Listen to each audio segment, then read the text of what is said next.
Amaliyotdagi yana bir eng ko'p uchrashuvchi masalalardan biri sud qarori chiqarilgandan keyin uni ijrosi bilan bog'liq masala hisoblanadi. Bu turdagi savollar ham fuqarolik, ham iqtisodiy va ma'muriy ishlarda ham vujudga keladi.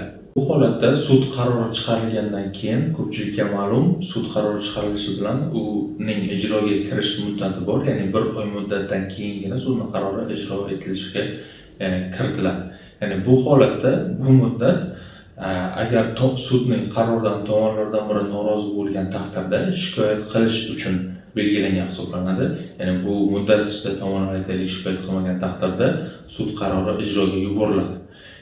Va sud qarori ijroga yuborilishda ushbu kuchga kirish muddati o'tgandan so'ng sudya tomonidan 5 kun muddat ichida ijro varaqasi shakllantiriladi va ushbu ijro varaqasi ijro etish uchun Majburiy ijro byurosiga yuboriladi.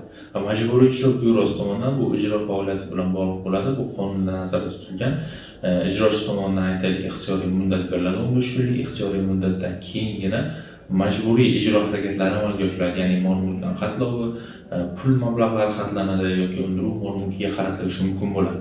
Bu turdagi aytaylik ijro harakatlaridan avval sud tomonidan siz aytaylik to'g'ri aytaylik sudning qarori bo'yicha haqiqatan qarzdorsiz va ushbu qarzdorlikni qoplash uchun ayni vaqtda sizda aytaylik sharoit mavjud bo'lmasligi mumkin. Mazkur holatda siz ijro harakatlarini kechiktirib turishni yoki bo'lib ijro etishni yoki ijro etish tartibini o'zgartirishni suddan talab qilishingiz mumkin bo'ladi. Bu protsessual tartibda belgilab qo'yilgan. Ya'ni siz iltimosnoma kiritishingiz lozim bo'ladi. Ya'ni qaror chiqargan sudya va o'sha sudya tomonidan iltimosnoma ko'rib chiqiladi va 10 kun muddat ichida ajrim chiqariladi. Ya'ni ajrim sudning qarorini ijro etishni kechiktirish, bo'lib to'lash yoki to'lash tartibini o'zgartirish bilan bog'liq bo'ladi va ushbu kechiktirishni faqat sudya tomonlarni kelishuvda boshqacha tartib nazarda tutilmagan bo'lsa 1 yil muddatgacha kechiktirib turishi mumkin bo'ladi. Mazkur muddat davomida siz qarzdorliklarni to'lab, aytaylik vaqtida bartaraf etadigan bo'lsangiz, ijro ishi o'sha vaqtning o'zida yakunlanadi.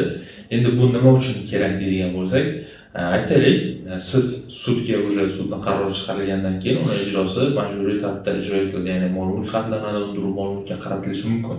Va mazkur holatlarni oldini olish maqsadida sizda aytaylik 2-3 oy davomida qarzdorlikni bo'lib yoki ma'lum bir vaqtdan keyin ijro etish sharoiti bo'lishi mumkin. Va mazkur holatda sudya tomoni shu narsani inobatga olgan holatda ijro harakatlarini kechiktirib turadi. Kechiktirib turilganda Majburiy ijro byurosi tomonidan sizga qo'yilgan cheklovlar olib tashlanishi mumkin bo'ladi. Va shundan keyin siz qarzdorlikni qoplab beriladigan bo'lsangiz, ushbu muddat davomida keyin o'sha vaqtning o'zida ijro ishi yakunlanadi. Agarda sizga ham xuddi shu va shunga o'xshash masalalar bo'yicha yuridik yordam kerak bo'ladigan bo'lsa, pastdagi raqamlar orqali biz bilan bog'lanib, masalangizga to'liq qonuniy yechim topishingiz mumkin bo'ladi.